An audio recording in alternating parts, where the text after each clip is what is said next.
It's New Year's Day 1907. Theodore Roosevelt stands in the White House, Nobel Peace Prize in hand, throwing open its doors to the public. Thousands shake his hand, but one visitor captures it best. You go home to wring the personality out of your clothes. How did this frail, asthmatic kid from a privileged New York family become America's youngest president and an unstoppable force of nature? Let's unravel the 7 men Roosevelt was, all merged into one. Before Roosevelt could charge up San Juan Hill, he had to battle his own body. What powered the transformation of a fragile boy into a titan of grit and stamina? Young Theodore struggled with lifelong asthma, often bedridden.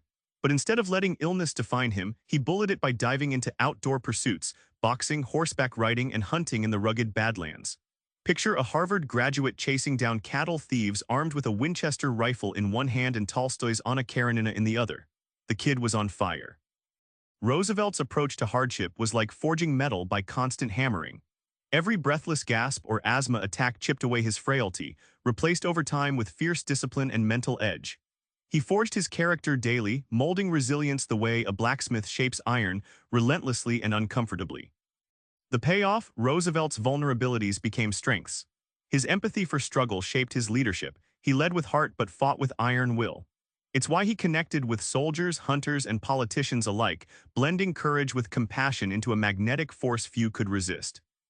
Roosevelt wasn't just a soldier or a politician, he was both and then some. How did a Rough Rider's reckless bravery translate into shrewd political power?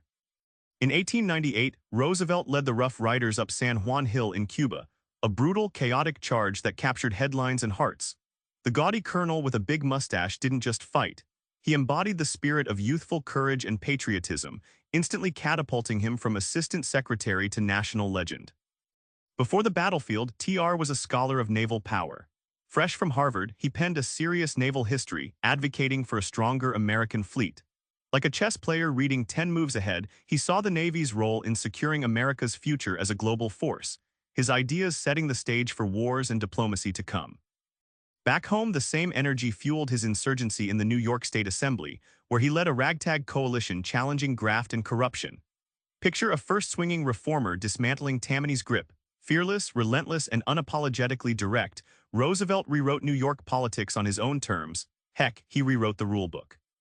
TR's life was a patchwork of roles: a rancher, reformer, family man, and literary workhorse. How did juggling all these identities mold him into the extraordinary leader we remember? At Sagamore Hill, his Long Island estate, Roosevelt was every bit the country gentleman, raising 6 kids with his childhood sweetheart, guiding the household with warmth and discipline. This grounded domestic life kept him human in a world obsessed with power and prestige, constantly reminding him of what really mattered.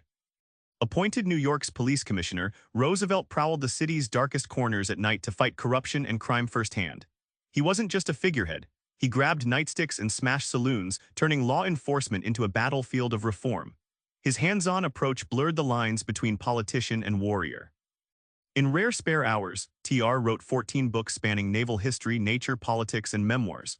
Writing wasn't downtime, it was a roaring intellectual fire fueling his public and private lives. It sharpened his mind and extended his influence beyond speeches and battles, an act of creation as fierce as any charge up a hill. Back in the White House, shaking hands with thousands, TR's transformation feels electrifying: the sickly boy who never quit, the scholar turned warrior, the family man turned force of nature. His life was a masterclass in combining passion with discipline. So here's your challenge: what weaknesses in your life can you hammer into leadership strengths? Pick one and start shaping it today. Subscribe for more book summaries like this one.